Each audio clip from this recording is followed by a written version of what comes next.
سورہ فاتحہ.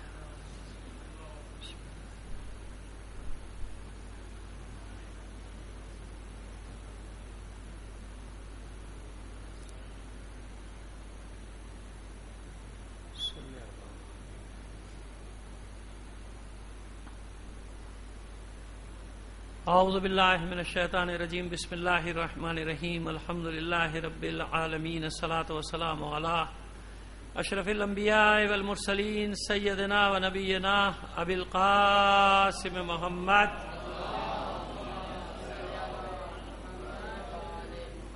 وآلہ الطیبین الطاہرین المعصومین ولعنۃ اللہ علی اعدائہم اجمعین من الآن الی قیام یوم الدین. اما بعد فقد قال اللہ تعالی فی کتابہ المبین وہو اصدق القائلین وقولہ الحق. بسم اللہ الرحمن الرحیم. شہر رمضان الذی انزل فیہ القرآن ھدی للناس وبینات من الھدی والفرقان. صلوات بھیجے محمد علی محمد.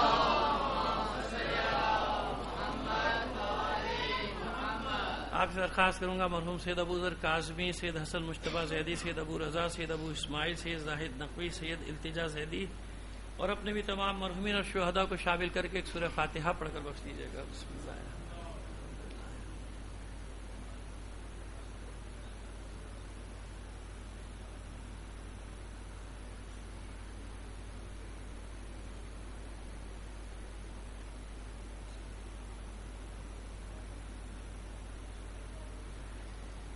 صلوات عنایت فرما دیجیے محمد و آل محمد. تھوڑا سا سمٹ آئیں گے تو بات کرنے میں مجھے اور آپ کو بات سمجھنے میں آسانی ہو جائے گی. تھوڑا سا آگے تشریف لائیں گے. ایک بار اور بلند آواز سے صلوات عنایت فرما دیجیے گا.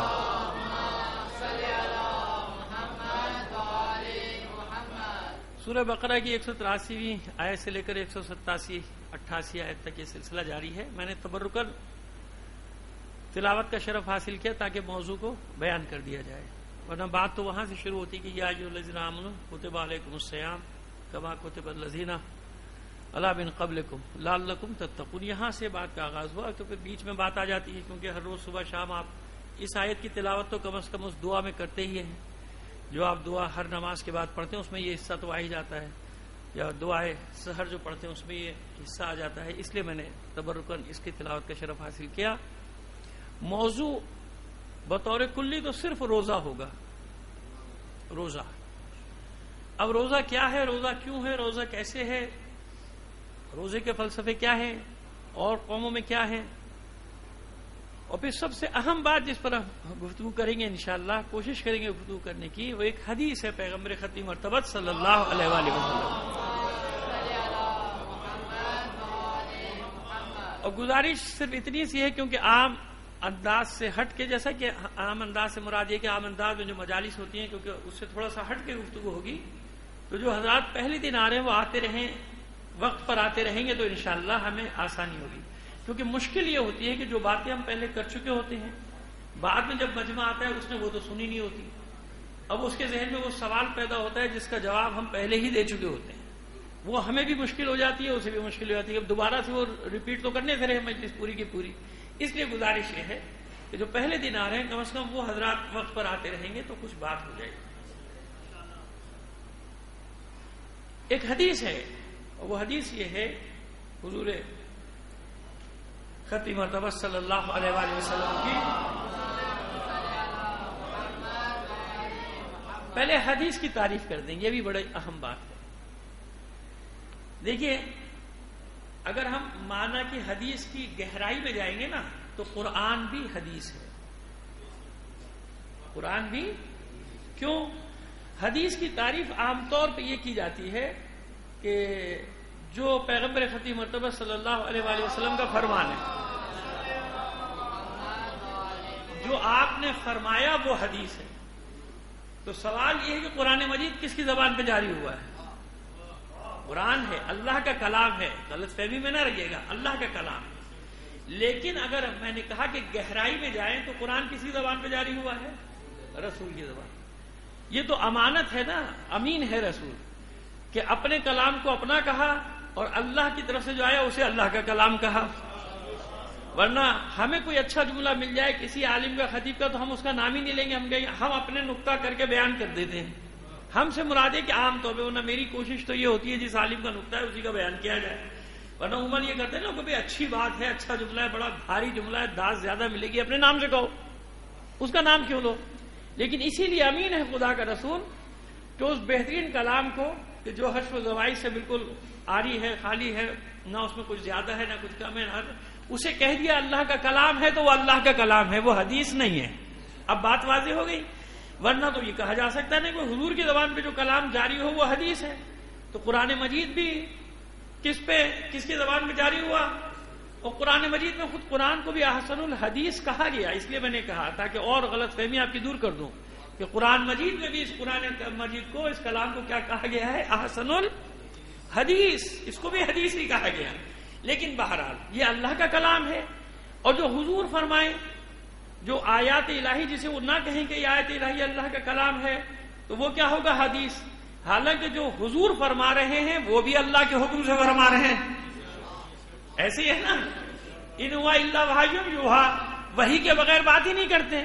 تو آپ جب دیکھیں گے تو کتنا گہرا مسئلہ ہے کہ حضور جس کو ہم حدیث رسول کہہ رہے ہیں، بھائی وہ کیسے جاری ہو رہا ہے؟ وہ بھی تو اللہ کے حکم سے جاری ہو رہا ہے.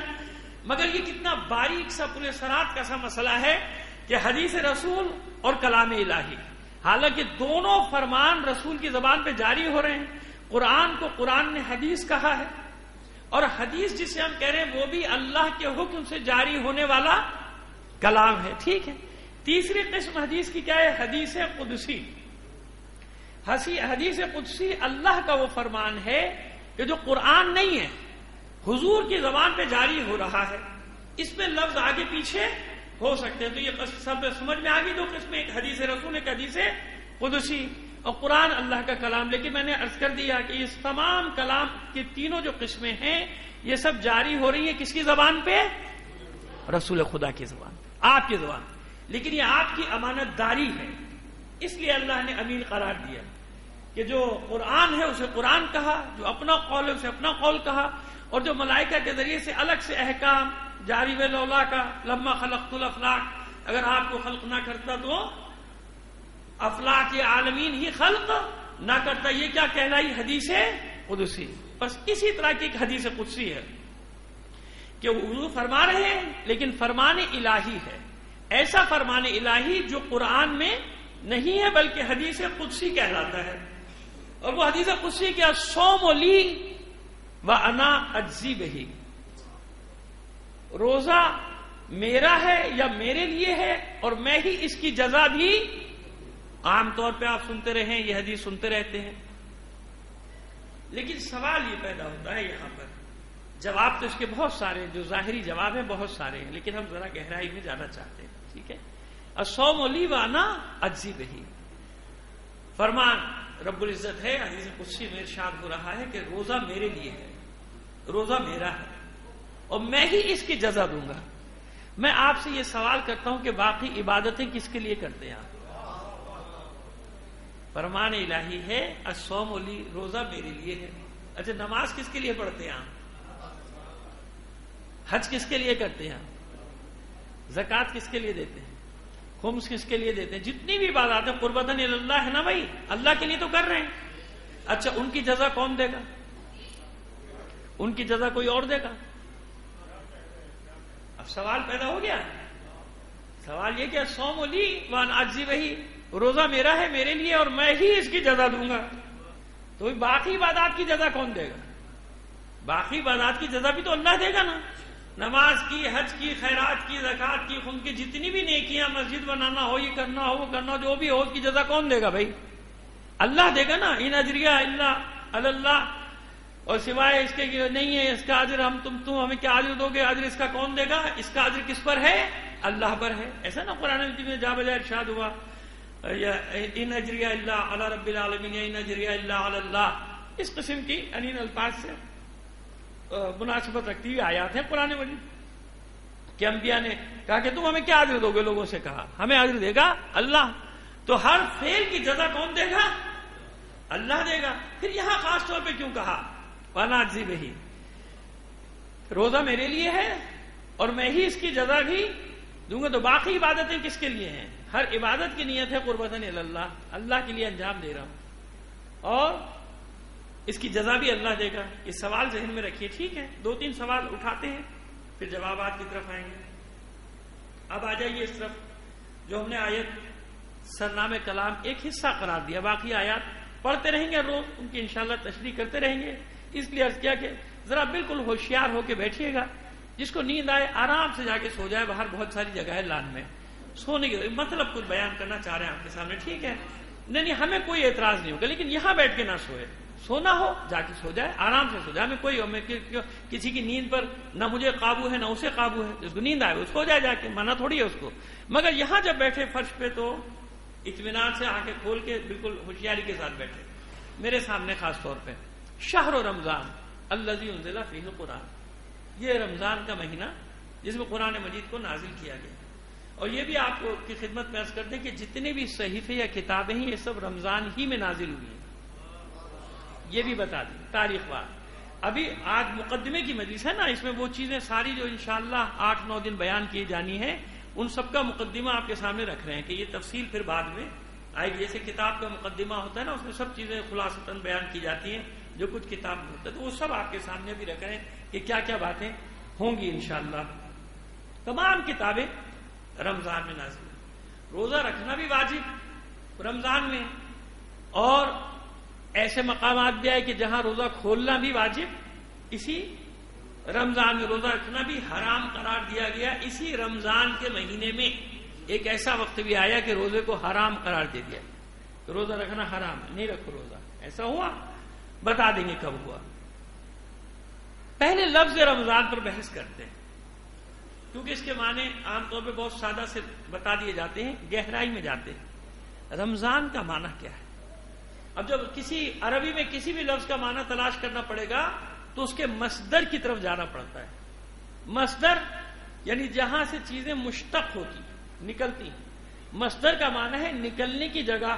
وہ جو طلبہ مقدمات کا آغاز کرتے ہیں نا مدارس میں، تو سب سے پہلے وہی مصدر آتا ہے، المصدر ما یصدر علیہ، وہ اس طرح کی تعریفیں کہ جس سے مختلف چیزیں صادر ہوتی۔ مصدر جیسے کان ہے، کان میں سے مختلف چیزیں نکلتی ہیں نا، ایسے مصدر۔ عربی میں اصل کلام جو ہے وہ کیا ہے؟ مصدر ہے۔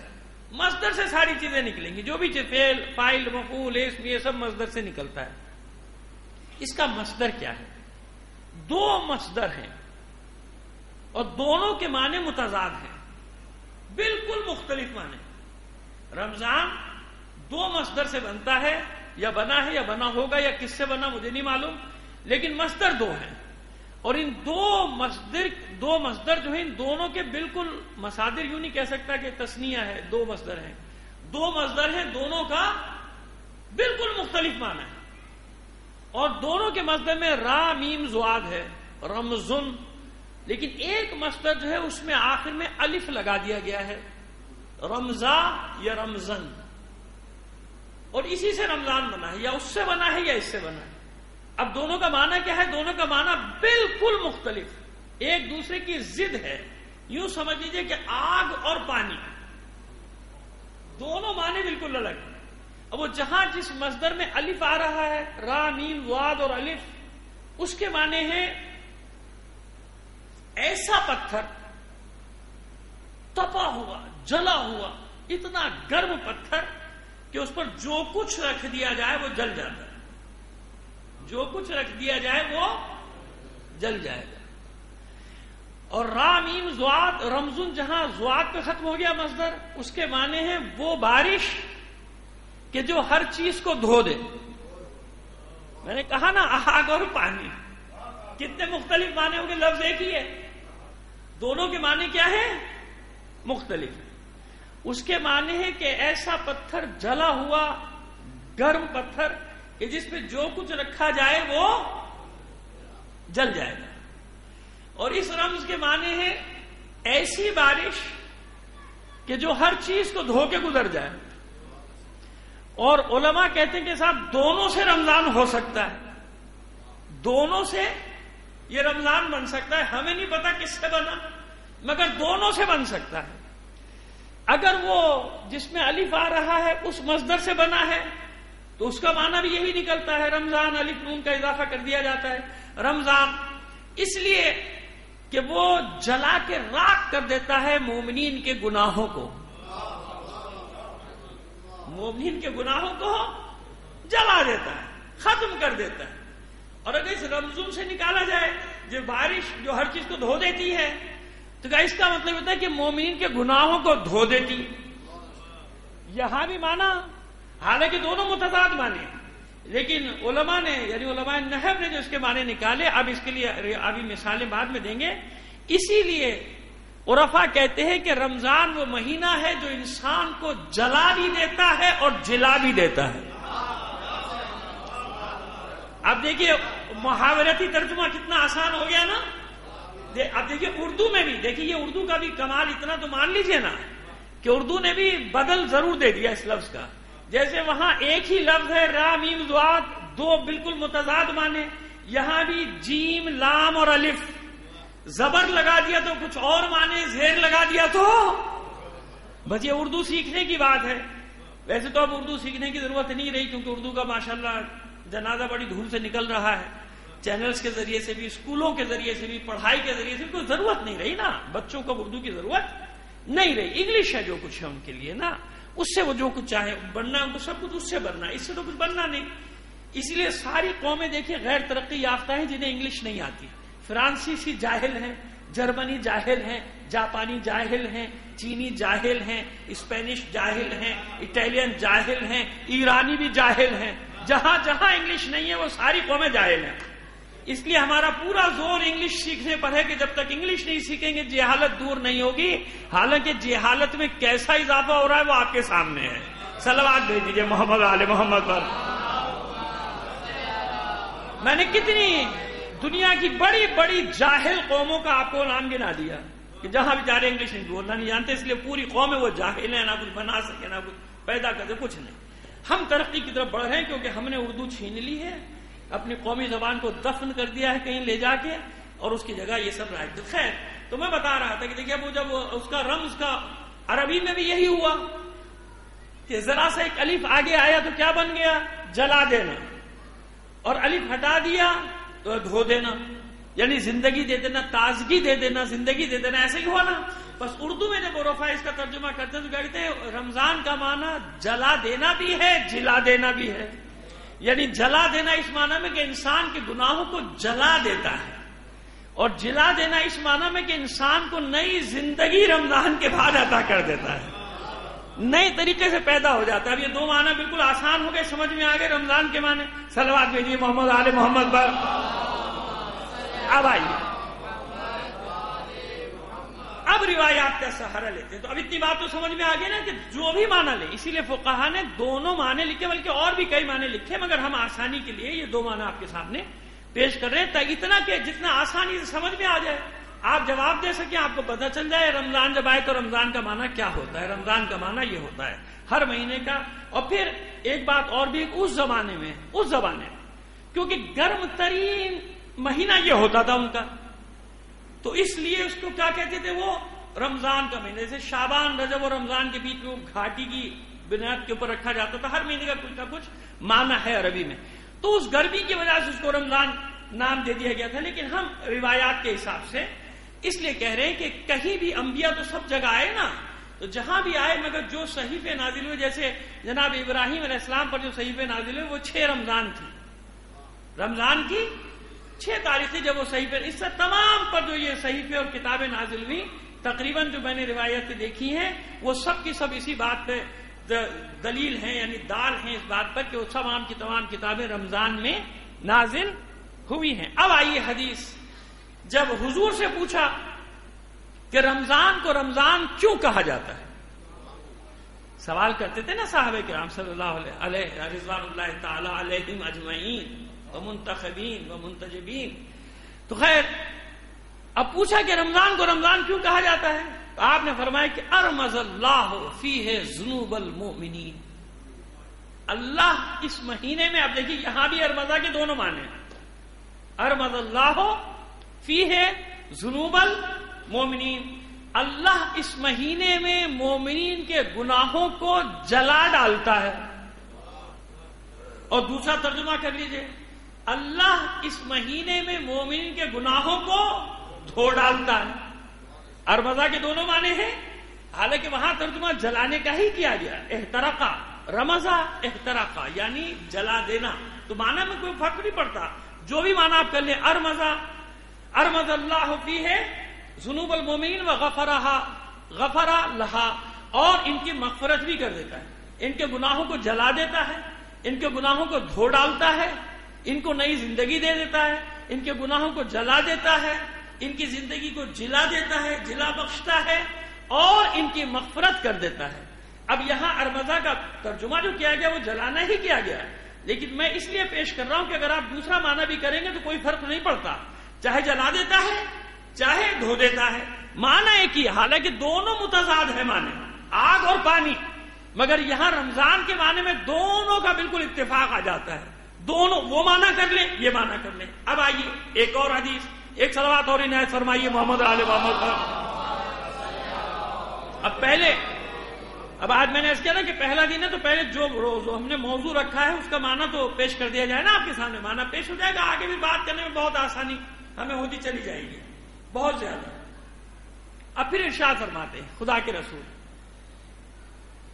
کہ فیہ یفتح ابواب الجنت، اس مہینے میں، اس رمضان کے مہینے میں جنت کے دروازوں کو کھول دیا جاتا ہے۔ اب یہاں ایک بڑا دلچسپ سوال پیدا ہونے والا ہے، لیکن پہلے حدیث سن لیجیے۔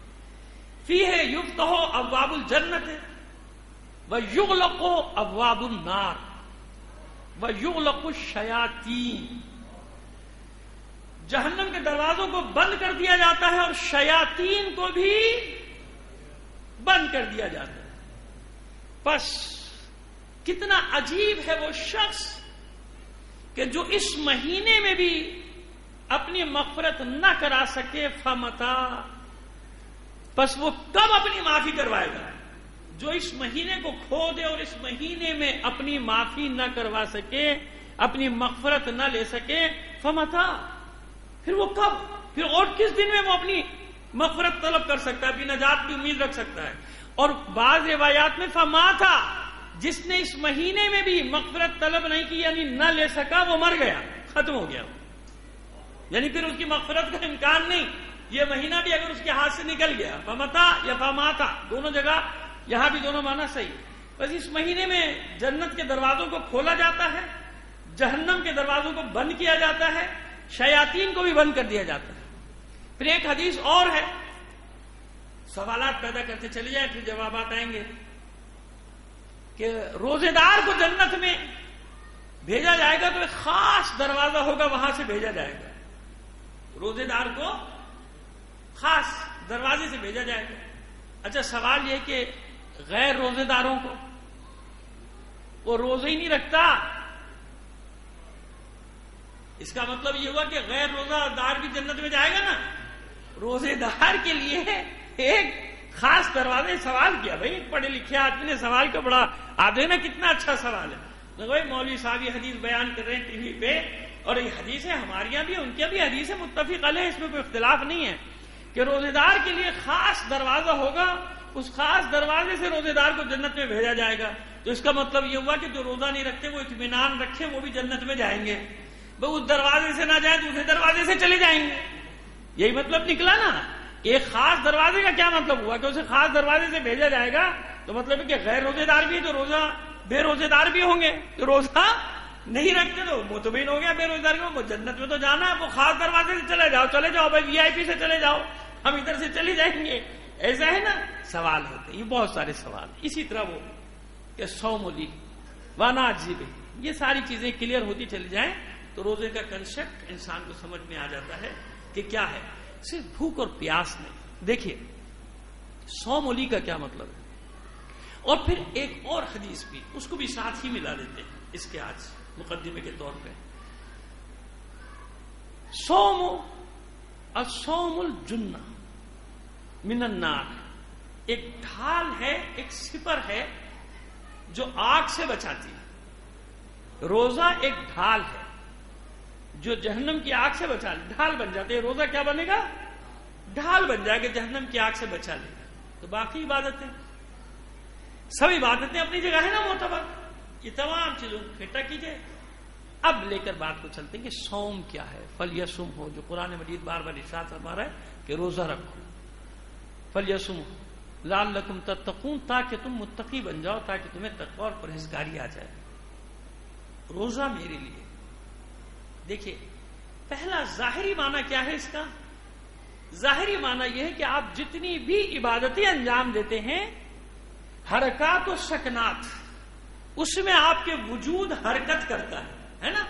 نماز پڑھیں کتنی ہی ریاکاری سے پاک, یقیناً مومن ریاکاری سے پاک نمازیں پڑھتا ہے, لیکن قیام کی حالت میں رکوع کر رہا ہے, سجدے میں جا رہے ہیں, نظر آ رہا ہے نا لوگوں کو. حرکات و سکنات ہے نا نماز میں, حج میں طواف کر رہے ہیں, صحیح کر رہے ہیں, عرفات جا رہے ہیں, نظر آ رہا ہے نا. زکات دے رہے ہیں, نظر آ رہی ہے نا. خمس دے رہے ہیں, نظر ہر عبادت نظر آ رہی ہے, نظر آ رہی ہے نا. آپ کا وجود کی حرکات ہر عبادت کا اظہار کر رہی ہیں. اب اس میں ریاکاری ہو یا نہ ہو بحث اس سے نہیں ہے. بحث یہ کہ ہر عبادت نظر آ رہی ہے, پتا چل رہا ہے کہ عبادت کر رہا ہے. لیکن روزہ وہ عبادت ہے کہ جب تک روزے دار اپنے منہ سے نہ کہے کسی کو نہیں پتا چلتا کہ اس کا روزہ ہے. پہلا مرحلہ تو یہ ہو گیا نا. ایک صلوات بھیجیے محمد آل محمد پر.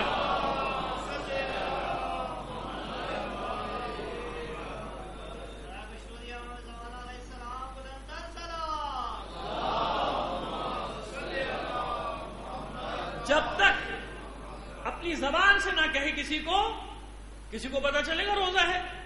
نہیں معلوم روزہ ہے کہ نہیں ہے, کیونکہ یہ ایک ایسی عبادت ہے کہ جس میں آپ کا وجود اعلان نہیں کر رہا. باقی ہر عبادت میں وجود آپ کا اعلان کرتا ہے کہ نماز پڑھ رہا ہے, یہ حج کر رہا ہے, یہ روزہ ہے, یہ زکات دے رہا ہے, یہ خمس دے رہا ہے. روزہ ایک ایسی عبادت ہے کہ جب تک زبان سے نہ کہے کسی کو, یعنی اس میں بھی گنجائش ہے ریاکاری کی, مگر دوسری عبادتوں سے فرق یہ ہے کہ جب تک بتائے گا نہیں اظہار نہیں ہو سکتا کہ حالت عبادت میں, یعنی ایسی حالت عبادت ہے کہ جس میں صرف وہ جانتا ہے اور صرف اس کا اللہ جانتا ہے. ساری عبادتیں اللہ کے لیے, لیکن یہ عبادت ایسی ہے جس میں سمدیت میں شامل ہو رہا ہے. سمدیت میں کیا مطلب؟ اللہ کی ایک صفت کیا ہے؟ سمدیت ہے نا, بے نیاز ہے نا. کھانے پینے سے اس سے ہم چیزوں سے بے نیاز ہے. جیسے اب یوں ورنہ آپ سمجھیں گے لوگ سمدیت میں انسان کو شامل کر دیا, یعنی بات ہوتی ہے سمجھنے کی. جیسے ماں باپ کے لیے کہا گیا رب ارحمہما کما ربیانی, پس اے میرے رب ان پر رحمت نازل فرما جس طرح سے کہ یہ دونوں میرے رب بنے رہے. یہاں ماں باپ کو جو رب کہا گیا کون سا رب ہے؟ رب مجازی ہے نا, یعنی لفظی معنی ہے پالنے والا. آپ صبح شام اپنے ماں باپ کو رب کہتے ہیں؟ نہیں کہتے, کہہ بھی نہیں سکتے نا. حالانکہ قرآن نے ماں باپ کو رب کہا, مگر آپ کہیں گے؟ آپ نے کہا کبھی؟ نہیں کہا. کیوں نہیں کہا؟ آپ جانتے ہیں کہ عرف عام میں اگر میں اپنے باپ کو رب کہوں گا تو لوگ کیا کہیں گے کہ کفر کر رہا ہے. اس لیے وہ لوگ جو تشبیہ بلا مشبہ دیتے نا کبھی کبھی کہ ہم فلاں ہستی کو اس معنی میں رب کہتے ہیں, اس معنی میں رب کہتے ہیں. بابا خدا کے سوا کسی کو نہیں کہا جاتا. اس لیے نہیں کہا جاتا کہ وہاں پھر وہ ٹکرا جائے گا نا معنی. حالانکہ قرآن نے ماں باپ کو رب کہا, مگر آپ نہیں کہہ سکتے. کیوں کہ سننے والا کہیں یہ نہ سمجھے کہ اس کی مراد وہ رب العالمین ہے. لہذا کتنی ہی بڑی ہستی ہو, اس نے جب اللہ کو پکارا تو رب العالمین کہہ کر اسی لیے پکارا کہ میں تمہارا مربی ضرور ہوں, میں تمہارا مولا ضرور ہوں, میں تمہارا آقا ضرور ہوں, میں تمہارا سید و سردار ضرور ہوں, مگر خبردار کبھی رب نہ کہنا کہ لوگوں کو یہ شبہ نہ ہو کہ یہ اللہ کا معنی لے رہے ہیں. یہ اس شبہ سے بچانے کے لیے. ورنہ میں نے عرض کر دی کہ قرآن مجید میں ماں باپ کو رب کہا ہے نا, مگر آپ زندگی میں کہا کیجئے نا پھر رب. اللہ نے کہہ دیا تو کہیے رب, ماں باپ کو نہیں کہہ سکتے. کیوں؟ شبہ ہو جائے گا نا, اس رب سے شبہ ہو جائے گا. تو لیکن قرآن مجید میں کہا, کیوں کہا؟ پالنے والے ہیں. کتنی دیر تک پالنے والے ہیں؟ جب تک ان میں شکت ہے. اس کے بعد ماں باپ کو پالو. ایسے ہی ہے نا, وہ بھی قسمت والے پالتے ہیں. بد نصیب اور بد قسمتوں کو یہ سب چیزیں نہیں نصیب ہوتی ہیں. نصیب والوں جن کے والدین حیات ہیں ان کی بات کر رہا ہوں. بد نصیب بد قسمت سے مراد وہ ہے کہ جن کے ماں باپ حیات ہوں اور اپنے ماں باپ کو اذیتیں دیتے ہوں. ان کو تکلیفیں پہنچا، جن کے دنیا سے چلے گئے اللہ مغفرت کرے، ان کے لیے نیک کام انجام دے، اولاد بہترین عمل انجام دے.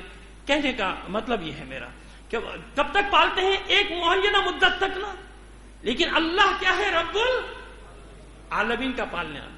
کچھ دیر کے لیے، چند گھنٹوں کے لیے آپ اس صفت میں شریک ہوئے. حاتم طائی ایک محدود زندگی کے لیے سخی بنا، اس کی سخاوت کی صفت کی بنا پر کیا کیا اللہ کے رسول نے؟ اس کے احترام میں اس کے بچوں کو جو قیدی بن کر آئے تھے کافر تھے، رہا کر دیا کہ نہیں.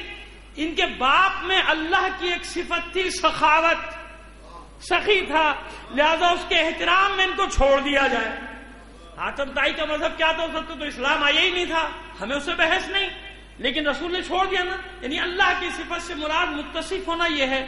تو چند گھنٹوں کے لیے، جیسے حاتم طائی اپنی زندگی میں چند سالوں کے لیے اس صفت سخاوت سے متصف ہوا اور اللہ نے اسے قیامت تک کے لیے سخاوت کا ضرب المثل بنا دیا.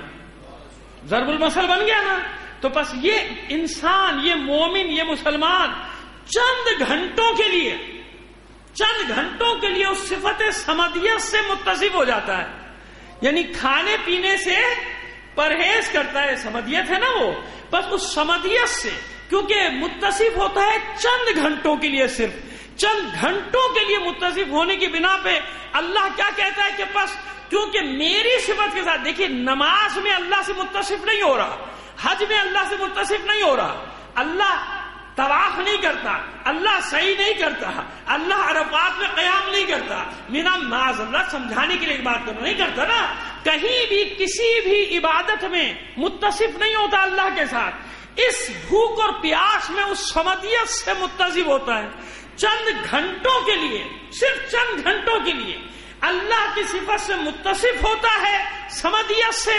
تو اللہ نے کیا فرمایا کہ نہیں، اب یہ تیری عبادت نہیں، میری عبادت بن گئی. سمجھ میں آ گئی بات؟ صلوات بھیجیے محمد آل محمد پر.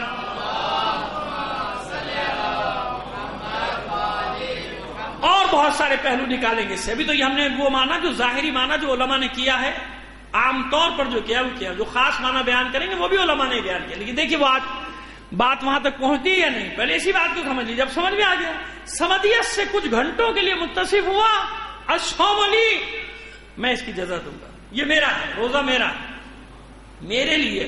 حالانکہ ساری عبادتیں اللہ کے لیے، مگر کسی بھی عبادت میں اللہ کی صفت سے متصف نہیں ہوتا نا. اس عبادت میں متصف ہو رہا ہے سمدیت کے ساتھ. جب سمدیت کے ساتھ متصف ہو رہا ہے تو یاد رکھیے، جب بھی کوئی شخص، کوئی ہستی، معصوم کسی بھی صفت میں اللہ کی صفت سے متصف ہو تو اللہ اس کے فعل کو اپنی طرف پلٹاتا ہے. اپنی طرف پلٹاتا ہے نا. یہ مثالیں میں آپ کو کئی بار دے چکا ہوں، آپ کے ذہن میں رہے گا. آج پھر روزے کی مناسبت سے سامنے آ گئی کہ ید اللہ فوق ایدیہم، اللہ جسم و جسمانیات سے آری ہے، مگر کسی کا ہاتھ ضرور ہے جسے اللہ اپنا ہاتھ قرار دے رہا ہے. کیونکہ متصف ہو رہا ہے نا اللہ کی صفت کے ساتھ، متصف چاہے کچھ گھنٹوں کے لیے، کچھ سالوں کے لیے، کچھ عرصے کے لیے، اس دوران کے لیے، عالمین کے لیے متصف ہوگا. لہذا اللہ اس کے فعل کو اپنی طرف پلٹا دے گا. رسول فعل انجام دیں گے، پروردگار کہے گا میں نے انجام دیا. وما رمیت اذ رمیت ولکن اللہ رمی. بہت ساری مثالیں قرآن مجید میں جو میں آپ کو دے چکا. کیوں؟ متصف ہو رہا ہے نا جہاں بھی اللہ کی ذات سے. تو یہاں تمام مسلمانوں کو بشارت دی جا رہی ہے کہ وہ ید اللہ اور عین اللہ اور وہ سب کچھ، اسد اللہ وہ سب الگ. میں تم سب کو ایک صفت دے رہا ہوں کہ چند گھنٹے بھوک اور پیاس برداشت کر لو، تمہاری عبادت کو اپنی عبادت قرار دے دوں گا. الصوم لی کا یہ مطلب ہے. ورنہ ساری عبادتیں قربتاً اللہ ہیں. نماز پڑھتے ہیں، آپ نیت کیا کرتے ہیں؟ قربتاً اللہ. حج کرتے ہیں قربتاً اللہ. جو بھی کرتے ہیں اچھا کچھ جگہ نیت کرنی پڑتی ہے اور کچھ جگہ نیت کی ضرورت نہیں، بس ویسی ہو جاتی ہے، عبادت ہو جاتی ہے. جیسے آپ بہت ساری بات صدقہ دے رہے ہیں، خیرات دے رہے ہیں، بس معلوم ہے اللہ کے لیے ہے، تو اللہ کے لیے نا. وَأَنَا أَجْزِي بِهِ، اس کی جزا بھی میں دوں گا. نہیں، یہ مطلب نہیں کرتے علماء. اس کی جزا میں ہوں، وانا اجزی بہ، کیونکہ عبادت میرے لیے ہے، عبادت میری ہے، لہذا اس کی جزا میں خود ہوں. باقی چیزوں کی جزا ملے گی نا، یہ ملے گا، وہ ملے گا، وہ ملے گا، وہ، اس کی جزا میں ہوں. بس منتہائے مقصود کیا ہوا؟ کمال کیا ہے روزے کا؟ روزے کا کمال یہ ہے کہ جنت مسئلہ نہیں ہے، جنت میں درجہ بندی مسئلہ نہیں ہے. اس کا کمال یہ ہے کہ میں تیرا بن جاؤں گا، تو میرا بن جائے گا. انا اجزی بھائی، میں اس کی جزا ہوں، میں اس کی جزا، میں خود اس کی جزا ہوں. یعنی وہ جو انعامات ملنے والا، جس کی جزا اللہ ہو، اب بتائیے کہ اس کو پھر کس نعمت کی ضرورت ہے؟ انا اجزی بہی. اس کی اور بھی تشریح کریں گے، اطمینان رکھیے گا، لیکن ابھی وہ تشریح کر رہے ہیں جو علماء نے کی ہے. ظاہری طور پر وہ آپ کے سامنے پیش کر رہے ہیں، اور یہ بالکل صحیح. میں نے عرض کیا کہ ظاہر بھی صحیح اور باطن بھی صحیح ہوتا ہے. باطن پہ بھی جا ہی نہیں رہی، ہم صرف ظاہر پہ بات کر رہے ہیں. انا اجزی بہی، میں اس کی جزا دوں گا، میں اس کی جزا ہوں. کیسی جزا؟ اب آئیے، اس کے بغیر بات آگے نہیں بڑھے گی ہماری. رمضان شروع ہوا پورے عالم اسلام میں، رحمتوں کا مہینہ، مغفرت کا مہینہ. وہ بیان کرتے ہیں نا علماء بیٹھ کر سب جگہ بیٹھ کے، پہلے 10 دن رحمت کے ہیں، دوسرے مغفرت کے ہیں، تیسرے 10 دن نجات کے ہیں. لیکن بڑے افسوس کے ساتھ یہ بتائی کہ حالات کیا ہیں ہمارے، اچھے ہیں یا برے ہیں. میں جس شہر سے آ رہا ہوں، اپنی مصیبت کیا بیان کروں، پورے شہر کی مصیبت بیان کروں کہ 3 دن سے تو میرے گھر میں بجلی نہیں. آج 4 دن بعد آئی، اور جب بجلی نہیں، اپنا نہیں بیان کر، میں نے کیا کہا کہ میرے گھر سمیت 2.5 کروڑ انسان، پانی نہیں. اتنے بڑے شہر میں پانی اور بجلی نہ ہونے کی وجہ سے 1100 آدمیوں کا مر جانا کیا ہے؟ انصاف سے بتائیے، رحمت ہے؟ نہیں ہے نا. معبود کہاں ہے تیری رحمت؟ کہاں ہے تیری مغفرت؟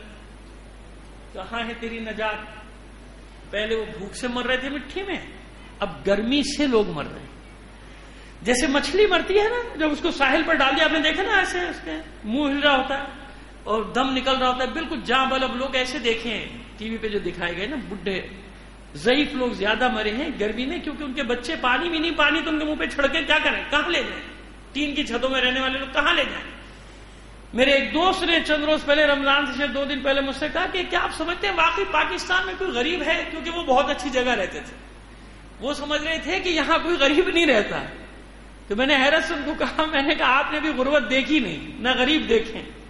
ابھی 3 دن پہلے ان کا فون آیا کہ نہیں، آپ نے جو آغا صاحب کہا تھا میں نے دیکھ لیا. میں نے کہا آپ اصل میں ایسے علاقوں میں رہتے ہیں، آپ کا آنا جانا سب ایسی، تو آپ سمجھتے ہیں کوئی غریب نہیں. اب جب یہ لاشیں جانی شروع ہوئی، مردہ کھانے والوں نے ہاتھ جوڑ لیے کہ بھائی بس میت ہے، آپ خود دیکھیں نا، میں کوئی اور افسانوی باتیں تو نہیں کر رہا نا، یہ سب چینلز دکھا رہے ہیں، ہاتھ جوڑ رہے ہیں کہ بھائی اب میتیں رکھنے کی بھی جگہ نہیں ہے، سرد خانے ختم ہو. کتنے بڑے شہر میں. یہ کس کی وجہ سے ہے؟ کیوں ہے؟ جو بات میں عرض کرنا چاہ رہا ہوں، کہاں گئی رحمت اللہ کی؟ شیاطین تو بند ہو گئے. یہ کون سے شیطان ہے جو ہم پر مسلط ہے؟ جہنم کا دروازے تو بند ہے. یہ کون سی جہنم ہے جو حکمرانوں نے ہم پر کھول دیے ہے نا؟ کتنا بڑا کام ہوتا ہے. معذرت کے ساتھ یہ 2-4 باتیں برداشت کر لیجیے گا. آپ جو بھی خیالات رکھتے ہو رکھتے ہو، میں بھی اپنے خیالات رکھتا ہوں، تو مجھے بھی اپنے خیالات رکھنے کا حق ہے نا، خیالات پیش کرنے کا حق ہے. کتنا بڑا کام ہے. 1.5 لاکھ آدمیوں کو فائدہ پہنچا رہی ہے ایک بس. کتنے؟ 1.5 لاکھ آدمیوں کی مفاد ترجیح پر رکھا جاتا ہے، یا 20 کروڑ؟ ایک پروجیکٹ 70 ارب روپے میں مکمل ہوا، ایک 44 ارب روپے میں، اور اس کا کتنا پروپیگنڈا کہ 1.5 لاکھ آدمیوں کو روز فائدہ. اس رقم کو جمع کیجئے 1.5 کھرب روپے کو. اس 1.5 کھرب روپے سے کتنوں کا فائدہ ہو سکتا تھا؟ 20 کروڑ ترجیح دیں گے. ان کی ترجیح وہ 1.5 لاکھ ہے جس سے ان کا پروپیگنڈا ہو اور جس سے ان کی دنیا میں شہرت ہو سکے. خیر یہ تو ایک جملہ معترضہ سوچنے والوں کے لیے کہ یہ اربوں کھربوں روپیہ کہاں سے آ رہا ہے بھائی. لیکن وہ سامراجی معاہدے بکے ہوئے لوگ، غلامی کے معاہدوں میں جکڑے ہوئے لوگ، ان کو سامراجی معاہدے کہا جاتا ہے. یہ نہیں کر سکتے، یہ نہیں کر سکتے، کوئلہ نہیں نکال سکتے، سونا نہیں نکال سکتے، بجلی نہیں لگا سکتے، اور تھپڑ مارتے ہیں یہودی ان کو، تھپڑ. ہمارے ملک کا سربراہ رمضان سے ایک دن پہلے بڑے شوق سے، بڑے جوش سے بیٹھ کے کہتا ہے بے فکر ہو جائیں، رمضان میں لوڈ شیڈنگ نہیں ہوگی، افطار سحر میں تو ہوگی نہیں. فوراً وہ سامراجی معاہدہ کرنے والی بجلی کی کمپنیوں نے ایک تھپڑ مارا، انہیں تو رمضان میں بجلی دیں گے نہیں، جاؤ جو کرنا کر لو، کر لینا ان کا. رٹ ہے ان کی، رٹ ہے تو پکڑیں، کیونکہ رشوتیں لے لے کے بیچا گیا ہے، سب کچھ بک چکا ہے. بول رحمت کہاں سے ہے اللہ کی؟ یہ چور ڈاکو لٹیرے اور نکے الیکٹرک اور دوسری ہیسکو پیسکو میسکو میکسکو پتہ نہیں کیا کیا ہے، ان کی ہمت ہے کہ حکومت کی بات نہ مانے. ان کے ہاتھ میں نہیں ہے، سامنے مہرے بیٹھے ہیں، سب یہودیوں کے ہاتھوں بیچ چکے. وہ تھپڑ مارتے ہیں ان کے منہ پہ، جاؤ نہیں دیتے بجلی، جو کرنا ہے کر لو. آگ لگاؤ گے اپنے شہروں کو جلاؤ، بلڈنگیں جلاؤ گے جاؤ اپنی بلڈنگوں کو جلاؤ. سمجھ میں آ رہی ہے ہماری بات؟ رحمت کہاں سے؟ اللہ کی رحمت میں کمی تھوڑی. یہ وہ مصیبتیں، یہ وہ مصائب جو ہم نے اپنے ہاتھوں سے اپنے سروں پر بٹھائے ہیں، زندہ باد مردہ باد کر کے بڑے خوش ہوتے ہیں. تو بعض مصیبتیں لوگ خود لیتے ہیں بھائی، یہ مصیبتیں تم نہیں لے، انتظار کرتے ہو سب کہ کوئی دوسرا کھڑا ہو انقلاب لے آئے. اور جب دوسرا کوئی کھڑا بھی ہو جائے تو ٹی وی پہ بیٹھتے دیکھتے رہیں گے، جب آئے گا جب چلے جائیں گے. اچھا اب وہ لوگ کم ہو گیا، اچھا اب چلے وہ ختم ہو گیا قصہ. اس ایسی قوموں پر ایسے ہی حکمران مسلط ہوا کرتے ہیں. صلوات بھیجیے محمد آل محمد پر. کیا کیا جائے؟ ظاہر ہے کہ جب دین فروش ان کو مل جائیں، ضمیر فروش مل جائیں، جب دین بیچنے والے ان کو مل جائیں، ان کو کیا پرواہ؟ گلی گلی میں دین بیچنے والے، قوم بیچنے والے، ملت بیچنے والے، ملکوں کو بیچنے والے انہیں مل جائیں، پھر انہیں کیا پرواہ ہے سامراج کو؟ تو یہ اللہ کی رحمت میں کوئی کمی نہیں، یہ اللہ کی رحمت اپنی جگہ پر ہے. یہ جو بھی مصیبتیں کیوں ہیں؟ ہماری وجہ سے. اور دوسرا سبب بتا دوں، لوگ پوچھیں ایسا کیوں ہے، ایسا کیوں ہو رہا ہے. کبھی گریبانوں میں ہم جھانکے تو صحیح. اس حقیر فقیر کو تو آپ کہیں بھی نہیں دیکھیں گے کسی چینل پہ انشاءاللہ رمضان میں، کیونکہ اپنے سے بھی عہد کر لیا پچھلے سال 2-3 سال سے، بالکل ہاتھ جوڑ لیے. باقاعدہ کنسورشیم کے تحت کروڑوں روپیہ ایک ایک چینل کو دیا گیا ہے، دیا جا رہا ہے 2-3 سال سے. عبادتوں کے تقدس کو ختم کر دو، عکاس کا بازار بنا دو. جیسے میلہ لگتا تھا نا عکاس کا، حج کے نام پہ لگتا تھا نا، حج ہوتا تھا زمانے جاہلیت میں. نہیں سمجھ میں آتا تو اب سمجھ لو، لوگ عبادت کرنے آتے تھے، وہاں میلہ لگا ہوا ہوتا تھا، عکاس کا میلہ کہلاتا تھا. آج سحری اور افطار جو عبادت کا ٹائم، اپنے ایمان سے بتائیے چینلز پہ میلے لگے ہوئے ہیں یا نہیں؟ تہجد کا وقت، نماز شب کا وقت، اللہ کی بارگاہ میں گڑ گڑانے کا وقت، سب کو مشغول کر دو. اور ماڈلز لکھنا شرط ہے ہر چینل کے لیے. چیلنج کر رہا ہوں یہاں سے، ہر چینل پابند ہے اداکاروں کو رکھنے کا، اداکاروں کو رکھنے کا اس پروگرام میں، تاکہ اٹریکشن پیدا ہو. اور اس اٹریکشن کو مستند بنانے کے لیے دین فروش ملاؤں کو بٹھاؤ، تاکہ لوگوں کی حمیت، غیرت سب ختم ہو جائے کہ جب یہ بیٹھے تو ہیں، ہمارے ملا بھی تو بیٹھے ہیں ماڈلز کے ساتھ، اور وہ ماڈلز فتوا دیں، وہ اداکار اور اداکاریں بتائیں تمہیں کہ دین کیا ہے اور اسلام کیا ہے. اب وہ بتائیں اسلام کیا ہے، دین. بڑی تلخ گفتگو ہے، نہ جانے کیا خمیازہ مجھے اس کا بھگتنا پڑے گا، لیکن پرواہ نہیں، ریکارڈ تو ہو رہی ہے نا بات.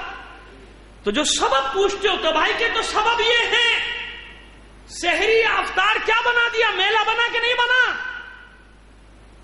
عبادتوں کو میں ہمیشہ جملہ کہتا ہوں کہ جب بھی عبادت کا تقدس پامال ہونے لگتا ہے، پہلی علامت ہوتی ہے کہ عبادتوں کو میلہ بنا دیا جاتا ہے. فیسٹیول، رمضان فیسٹیول، ایک اور مہینے کو بھی کوشش کی جا رہی ہے فیسٹیول بنانے کی، نام نہیں لوں گا، آپ بہت سخت ناراض ہو جائیں گے، آپ لوگ سمجھدار ہیں سمجھ گئے ہوں گے. فیسٹیول، عبادت کو باقاعدہ نام رکھ دیا گیا ہے. کچھ ممالک میں نام ہے، وہ لکھا ہوتا ہے رمضان فیسٹیول. یہ فیسٹیول ہے. رحمتیں کہاں سے آئے؟ مغفرتیں کہاں سے آئے؟ شیطانوں نے بند ہونے سے پہلے ان شیطانوں کو چھوڑ دیا نا ہم پر، جو ہماری شکلوں میں ہمارے درمیان گھوم رہے ہیں. عزت نفس پامال ہوتی ہے صبح شام عورتوں مردوں بچوں کو بے عزت ہونے، چل وہ ہونے دو، مال آ رہے نام آتا رہے. سمجھ میں آ رہی ہے بات میری؟ باقاعدہ منصوبہ بندی کے تحت. اور میں ایسے دیندار اینکرز کو بھی جانتا ہوں کہ جنہوں نے چھوڑ دیا 1 مہینے کے لیے، کرنا ہی نہیں بھائی، ہم صرف مذہبی پروگرام کریں گے ورنہ نہیں کریں گے. نہیں کر رہے، ایک پروپیگنڈا نہیں کرنا چاہتا. ایک دوست ہے میرا جس کا پروگرام چلا، اس نے شرط پہ رکھا ہے کہ کوئی اداکار یا اداکارہ میرے پروگرام میں نہیں آئے گی، صرف جسی مکتب کا بھی ہو، مجھے سے بحث نہیں ہے، لیکن کم از کم ایک نہ ایک ضمیر والا دین والا کوئی باقی ہوتا ہے. باقی سب پہ کیا ہو رہا ہے دیکھ رہے ہیں نا، اور لوگ سحری بھی کر رہے ہیں جو گھروں وہ بھی دیکھ رہے ہیں، ہاں یہ ہو رہا، ہاں یہ ہو رہا. بابا یہ عبادتوں کا رمضان کیا ہے؟ عبادت ہے نا. سحر کیا ہے؟ عبادت. افطار کیا ہے؟ عبادت. عبادتوں کو میلہ بنا دو، اس کے تقدس کو ختم کر دو. تفریح لے گا، چلو بھائی روزہ اچھا گزر جائے گا، 2 بجے سے نشریات شروع ہو گئے، روزہ اچھا گزر رہا ہے، دوپہر میں سحری روزہ اچھا گزر رہا ہے. دلچسپی ایک سے ایک، کیا کہوں میں آپ کو، مکار لوگ، جال باز لوگ.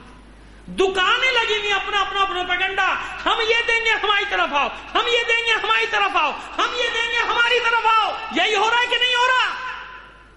پھر رحمتیں مانگ رہے ہو، پھر مغفرتیں مانگ رہے ہو، پھر نجات مانگ رہے ہو. اس رحمت کے مہینے کا حشر کیا کر دیا تم نے؟ آج سے 15 سال پہلے تک تو ایسا نہیں تھا، 20 سال پہلے تک تو ایسا نہیں تھا. اس لیے تباہیاں نہیں آئیں گی تو اور کیا ہوگا. کاش کہ یہ میری ریکارڈنگ پہنچا دی جائے جگہ جگہ، اور لوگوں تک یہ پیغام پہنچ جائے کہ کیوں ہو رہا ہے یہ، کیا یہود و نصارہ نے تمہارے ساتھ کیا، تمہاری عبادتوں کا بیڑا غرق کر دیا، عبادتوں کو ان کا تباہ کر دو. ہاں رمضان ہے بھائی، ہمیں دیکھیں نا مولوی صاحب کو بھی تو بٹھایا ہوا ہے، 3 4 مولوی بھی تو بیٹھے ہوئے ہیں، جہاں گانے ہو رہے ہیں، جہاں ناچ ہو رہا ہے، جہاں تماشا ہو رہا ہے، جہاں بے حجابی اپنی انتہا پر پہنچ چکی، ان کے ساتھ ہم نے دیکھے نا نعت خان بھی تو بٹھائے ہیں، علماء بھی تو بٹھائے. وہ بیچارے کیا کریں، روزگار کا مسئلہ ہے سب کے.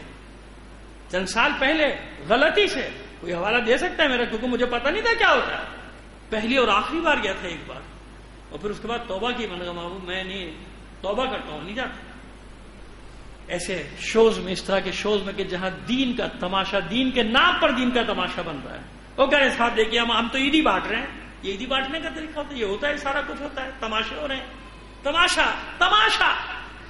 دیکھ لیا، اب آپ غور کر لیجیے. مجھے اب سمجھ میں آ رہا ہے کہ رحمت کیوں، کیسے، کہاں سے آئے رحمت. رحمت تو نہیں آ سکتی نا، وہ تو رحمت ہے اللہ کی. ہم نے کیا کیا، ہمارے اپنے ہاتھوں سے کیا ہو رہا ہے، تو رحمت کہاں سے آئے گی، برکت کہاں سے آئے گی. برکت اٹھ گئی، رحمت اٹھ گئی، ہم نے اٹھا دی. وہ تو ہے جہاں ایسا نہیں ہو رہا، لاکھوں کروڑوں لوگ، ظاہر ہے کہ ایک صدی میں 1 کروڑ تو ہو گئی ہوگی، اگر مبالغہ آپ کو لگ رہا ہے چلیے لاکھوں تک رہنے دیجیے. 35-40 لاکھ عراق میں، اتنے ہی ایران میں، اتنے ہی لبنان میں. مگر ذرا وہاں رمضان تو جا کے دیکھ لیجیے. پھر کہتے تھا وہ ایرانی ایجنٹ بیٹھے ہوئے، چھوڑیے ایران کو، عراق میں جا کے دیکھ لیجیے، کربلا کی افطاری اور سحر دیکھ لیجیے، نجف کی سحر افطاری دیکھ لیجیے، وہاں پر ہی دیکھ لیجیے نا کہ وہاں کیا ہو رہا ہے، کیسے ہو رہا ہے، کس انداز میں ہو رہا ہے. کہ تماشے بنائے جا رہے ہیں وہاں کا چینل بھی تو آ رہا ہے، دیکھیے نا کیا ہو رہا ہے وہاں پہ کربلا چینل پہ. اس چینل سے کیا ہوتا ہے، سحر میں دعائے سحر ہو رہی ہے، تاکہ جو کام بھی کر رہی ہے عورت گھر میں، اس کے کانوں میں آواز تو جائے دعائے سحری کی. دعائیں ہو رہی ہیں نا، دعائے کمیل کی آواز آ رہی ہے، دعائے توسل کی آواز آ رہی ہے، دعائے افتتاح کی آواز آ رہی ہے. ان دعاؤں کی آوازیں کان میں تو آ رہی ہیں، ان تماشا گروں کی، ان مکاروں کی آوازیں تو نہیں آ رہی. کہ دلچسپی ہے، دلچسپی ہو. رحمت کہاں سے آئے گی بھائی، مغفرت کہاں سے آئے گی. عذاب نہیں آ رہا، عذاب آئے گا بھی نہیں قیامت سے پہلے امت محمدی پر، اطمینان رکھیے. اب بتاتا ہوں کیوں اس رمضان، یہ سب مصیبتوں کے باوجود بھی رمضان کیوں رحمت ہے. مولا عارفان علی ابن ابی طالب علیہ السلام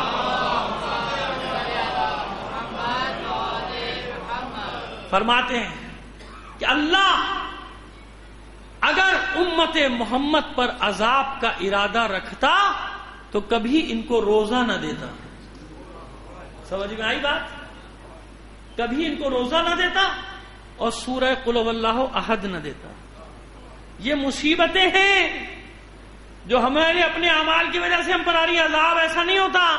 عذاب جب آئے گا تو پتہ بھی نہیں چلے گا کہ روکا ہوا ہے اللہ نے عذاب کو دو چیزوں کی وجہ سے.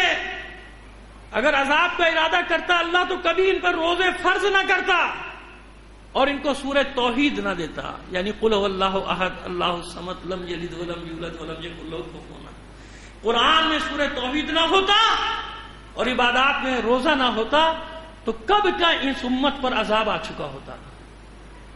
اللہ نے ارادہ نہیں کیا, نہیں چاہتا تم کو عذاب دے, نہیں چاہتا مسلمانوں کو عذاب دے. یہ تو وہ مصیبتیں ہیں جو مسلمانوں نے اپنے ہاتھوں سے خریدی ہیں, اپنے ہاتھوں مصیبتیں لی. لہذا رحمت کہاں سے آئے؟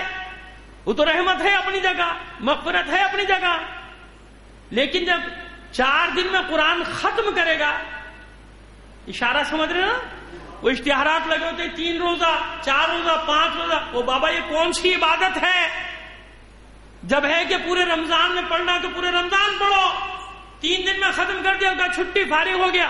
5 دن میں ختم کر دیا, فارغ ہو گیا. اور اس کے بعد کیا ہوتا ہے بازاروں میں؟ سب سے زیادہ بازاروں میں پڑھی جائیں گی نمازیں, دکانیں بند کر کے بھاگ جائیں گے. اور اس کے بعد جب اللہ کی بارگاہ میں ٹکرے مارنے کے بعد جب آتا ہے واپس, پھر کیا کرتا ہے غریبوں کے ساتھ, عام لوگوں کے ساتھ. اب یہی تو مہینہ ہے منافع کمانے کا, یہی مہینہ. میں کل دیکھ رہا تھا 150 روپے کلو فلاں چیز, وہ جیسی ایک ٹیم پہنچی تو 85 روپے کلو. 85 روپے میں بھی اپنا فائدہ لے رہا ہے کہ نہیں لے رہا؟ ٹیم چلی گئی پھر 150 روپے کلو. تو جہاں لوگ خود ایک دوسرے کی جان کے دشمن بنے ہوئے ہو, نہ انہیں رمضان کا احترام نہ روزے کا احترام. اب ان ملکوں میں دیکھ لیجئے کہ جہاں قیمتیں آدھی کر دی جاتی, چاہے شیعہ سنی کی بات نہیں کر رہا, چاہے وہ وہاں اہل سنت کی آبادی ہو چاہے وہ اہل تشیع کی. ایسے عرب ممالک میں نے دیکھے, میں خود گیا ہوں بھائی, کہ رمضان آتے غریب سکون سے ہو جاتا ہے کہ بھائی اب فری میں نہیں تو کم سے کم آدھے پیسوں میں ہر چیز مجھے ملے گی. یہ ہے رمضان, ملے گی. ایران ہو یا اور کوئی عرب ممالک ہو, میں گیا ہوں, ہر چیز آدھی ہو. اس کا جو شام کو جس طرح سے بانٹنا شروع کرتے ہیں چیزیں وہاں کے مخیر حضرات کہ بھائی چلو یہ غریبوں کو علاقوں میں بستیوں میں جا کے افطار کے نام پہ عزت نفس محفوظ ہو گئی نا, ہو گئی نا. ہمارے یہاں اس کا الٹا ہوتا ہے کہ نہیں ہوتا؟ ہمارے یہاں الٹا ہوتا ہے. ہمارے یہاں ہر چیز. اب میں ظاہر حالات ایسے کہ اس ملک کا نام نہیں لے سکتا ورنہ کچھ اور الزام لگ جائے گا خامخواہ میں. ایسے کافر ملکوں کو جانتا ہوں کہ جہاں حکومتیں ٹنوں کے حساب سے چاول مسلمانوں کی مسجدوں میں بھجوا دیتے ہیں کہ بھائی یہ اپنے مسلمانوں کو روزہ کھلوانا. وہ تو عرب نہیں ہے بھائی, ایرانی نہیں, وہ تو مسلمان ہی نہیں ہے. میں عینی شاہد ہوں ان چیزوں کا. کتنے 1000 ٹن چاول پہنچا دو, اتنے 1000 ٹن گندم پہنچا دو. کیوں بھائی مسلمانوں کا مہینہ آ گیا, ان کو افطار کراؤ, حکومت کی طرف سے افطار کراؤ. یہ ہوتا ہے ہمارے یہاں جو کچھ ہو رہا ہے. کیوں ہو رہا ہے؟ کیوں ہو رہا ہے ہمارے یہاں؟ ہمارے ہاتھوں کیا ہوا, وہ رحمت ہے اپنی جگہ. اور آپ یقین جانیے جتنے یہ رمضان کے ایام بڑھتے چلے جائیں گے غریب کی مصیبت بڑھتی چلی جائے گی. آخری دنوں میں پاگل ہوا ہوگا, گھر گھر جھانکتا پھر رہا ہوگا, گھومتا پھر رہا ہوگا کوئی ایسا شخص جو اسے اتنے پیسے ادھار دے دے کہ وہ اپنے بچوں کے جوڑے بنا دے. یہ ملک ہے, یہ ملک. یہ وہ بتا رہا ہوں جو میں نے دیکھا ہے, جو میں دیکھتا ہوں, صبح شام دیکھتا ہوں. ڈھونڈ رہے ہوتے ہیں کوئی ایسا دروازہ جہاں سے کچھ قرضہ مل جائے. گھر پہ روز روز بچوں کہتے ہیں ہاں بنیں گے کپڑے, ہاں بنیں گے کپڑے. بنے, وہ بیچارہ ڈھونڈ رہا ہوتا ہے کوئی ایسا مل جائے مجھے کہ میں اپنے بچوں کو کچھ 200 روپے کا ایک جوڑا بنا کے ان کو ایک چپل, ایک نہیں چپل, جوتا تو چھوڑو چپل پہنا دوں. بھائی ہمارے یہاں ہے یہ سب, آپ کیا سمجھ رہے ہیں؟ ہم لوگ اچھے حالات میں رہتے ہیں تو سب کچھ اچھا ہے, چاروں طرف اچھا ہے. ایسا نہیں ہے. اس ملک میں کروڑوں لوگ 2 وقت کی روٹی نہیں کھا سکتے. اس ملک میں ایک وقت کھا لیتے تو شکر کر دیں, پانی پی کے گزارا کرتے. اب تو پانی بھی نہیں مل رہا بیچاروں, پانی بھی چھین لیا گیا, ہر چیز چھین لی گئی ہے. تو ایسے تو نہیں ہے رمضان کہ ہم افطاریاں کھا کے پیٹ بھر کے خوش ہو جاتے ہیں کہ بھائی اللہ کی رحمت ہم کو مل گئی. ایسا نہیں. اگر آپ کو اللہ نے نعمتیں دی ہیں تو کم سے کم ان لوگوں کو بھی خیال کرو نا. اس مہینے میں ڈھونڈو, نیکیاں ڈھونڈو, کہ کہاں نیکی کر سکتا ہوں. اور پھر رحمت نہیں اٹھی ہے. میں نے کہا کہ بطور کلی تو رحمت یہ کہ عذاب نہیں آ رہا. کیوں عذاب نہیں آ رہا؟ کہ اللہ نے روزہ دیا ہے. ورنہ جس قسم کے اعمال ہیں ہمارے، اب تو ایک ایک کر کے پنڈورا باکس کھل رہا ہے نا، سب کے پنڈورا باکس کھلتے چلے جا رہے ہیں. جو بڑے بڑے ہمارے یہاں بنتے تھے پارسا، خیر پارسا تو کبھی بھی نہیں تھے. پہلے لوگ ہوا میں کہتے تھے، اب ثبوتوں کے ساتھ آ رہا ہے کہ انہوں نے کس طرح سے ان 20 کروڑ عوام کو لوٹا کھسوٹا، ان پر ظلم کیا، ان کو بھوکا مارا، ان کو ختم کیا. بس آج نہیں، اس دور میں جب کوئی زکوٰۃ کا لینے والا نہیں ملتا تھا، اس زمانے میں کیوں معصومین رات کی تاریکی میں غریبوں کی بستیوں میں جاتے تھے؟ کیونکہ کوئی دور ایسا نہیں رہا جس میں غریب نہ ہو. یہ غریب سب سے بڑا امتحان رکھا اللہ نے. اگر غریب نہ ہو تو امیر بہت بڑے امتحان سے بچ جاتا ہے. دنیا کا کوئی ملک، مغربی ممالک سمیت کوئی ملک ایسا نہیں کہ جہاں غریبوں کی بستیاں نہ ہوں، جہاں غریب نہ ہوں. عرب ممالک کو جن کو آپ سونے کی چڑیا سمجھتے ہیں، وہاں بھی غریبوں کی بستیاں میں نے دیکھی ہیں، بھیک مانگتے ہوئے بھی دیکھے ہیں. انہیں کے مقامی لوگ یہ کیوں رکھا ہے؟ ان غریبوں کو امتحان کی صورت میں رکھا ہے. یہ نہ ہوتے بہت بڑے امتحان سے بچ جاتے لوگ. ان غریبوں کو امتحان قرار دیا. اس لیے مولا کا ذکر نہیں کر رہا میں، مولا عارفان کا، امام سجاد علیہ الصلوۃ والسلام. جب 5ویں امام نے آپ کے صاحبزادے آپ کو غسل یعنی تجہیز و تغسیل میں، تکفین و تغسیل میں مشغول تھے تو ظاہر ہے اور بھی صحابہ تھے، تو شانوں پہ سیاہ جس کو آپ داغ کہہ لیجئے، بڑے بڑے چوڑے سیاہ نشان تھے. تو ان پہ لب رکھ کے روایات کے مطابق معصوم رونے لگے. اور ظاہر کیسی ہوا؟ امام محمد باقر علیہ السلام رو رہے. تو جو ساتھ تھے 2-4 صحابی، انہوں نے پوچھا کہ مولا یہ سمجھ میں نہیں آ رہا کہ اتنے پشت پہ یہ سیاہ داغ کیسے؟ کیا کہ میرا بابا رات کی تاریکی میں نقاب ڈال کر اپنی پشت پہ اناج لاد کر غریبوں کی بستیوں میں جا کے بانٹتا تھا. کون غریب؟ شیعہ سنی نہیں. غریب ہوتا ہے، یاد رکھنا. ہندو ہو، عیسائی ہو، ٹھیک ہے بعض حالات میں اس کو خمس نہیں دیا جا سکتا، لیکن مؤلفۃ القلوب کے بعد میں زکوٰۃ دی جا سکتی. چلو زکوٰۃ بھی نہیں دے سکتے، خیرات صدقات کس کے لیے ہیں؟ مؤلفۃ القلوب، یعنی ان غیر مسلموں کے لیے جو بیچارے مستحق ہیں، ان کی مدد کرو تاکہ ان کے دل میں مسلمانوں کے لیے، اسلام کے لیے نرمی پیدا ہو جائے. یہ مؤلفۃ القلوب کا باب ہے. تو غریب کی مدد کرنے میں کبھی یہ نہ سوچو کہ مومن ہے، غیر مومن ہے، شیعہ ہے، سنی ہے، عیسائی ہے، کچھ بھی ہو، غریب کو مذہب سے نہ جانچو. یہ دیکھو کہ اس کے گھر میں کھانے کو ہے یا نہیں ہے. چاہے وہ کسی کی بستی ہو، اہل نصارہ کی بستی ہو، وہ ہندوؤں کی بستی ہو، غریب ہے. وہاں بھی تم جا کے اناج بانٹو گے نا، اللہ کی بارگاہ میں اس کا بھی بہت ثواب ہے. کیونکہ صدقات و خیرات کا باب ہے، مؤلفۃ القلوب کا باب ہے. یہاں تک کہ زکوٰۃ میں ایک باب رکھا گیا مؤلفۃ القلوب کا، کہ ایسے کفار کو دیا جائے جن کے دلوں میں نرمی پیدا ہونے کا امکان ہو کہ اگر ہم ان کو زکوٰۃ میں سے کچھ دیں گے تو ان کے دلوں میں ہمارے لیے نرمی پیدا ہو جائے گی. یہ وہ مہینہ، یہ بھوک اور پیاس کو سکھاتی، اس لیے رکھا گیا. تو چوتھے امام پشت پہ لاد کے اناج لے جائے. اور جب آپ ابھی آج ہی میں ایک روایت دیکھ رہا تھا، یعنی کس موقع کی ہے، افطار کرا رہے تھے تو ایک شخص نے جب آپ کے ہاتھ سے شربت لیا تو مسکرا کے کہتا ہے کہ اگر آپ مجھے جانتے نا تو کبھی بھی مجھے سیراب نہ کرتے. امام نے پوچھا کیوں؟ کہا میں کربلا میں تھا، اس دستے میں جس دستے نے آپ کے بابا اور آپ کے دیگر اہل بیت پر پانی بند کیا تھا. امام نے مسکرا کر کہا کہ میں جانتا ہوں تو وہاں تھا، میں جانتا ہوں تو کون ہے، لیکن وہ تمہارا کردار تھا. یہ ہماری ذمہ داری ہے، یہ ہمارا کردار. اور یہ 2 مقامات پہ ہوا ہے امام کے ساتھ. ایک بار وہ حسین ابن نمیر جب بھاگا ہے، فرار ہوا ہے مکے سے، عبداللہ ابن زبیر سے شکست کھا کے، بلکہ محاصرہ توڑ کے بھاگا تھا، راستے میں ملا تھا. امام حج کے لیے جا رہے تھے، امام سے ملا تھا اور پیاسا تھا وہ اور اس کے ساتھی. اس کو پتا چلا کہ فرزند رسول کا لشکر ہے. کہا کہ بتانا نہیں کہ میں ہوں. اس نے بھی چہرے پہ تاۃ الحراق ڈالی.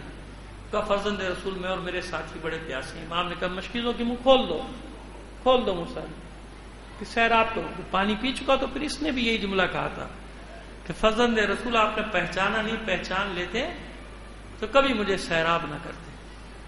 اب امام نے اس کا نام لے کر اسے خطاب کیا تھا، وہ حسین ابن نمیر، تو کیا سمجھا میں تجھے نہیں پہچانا؟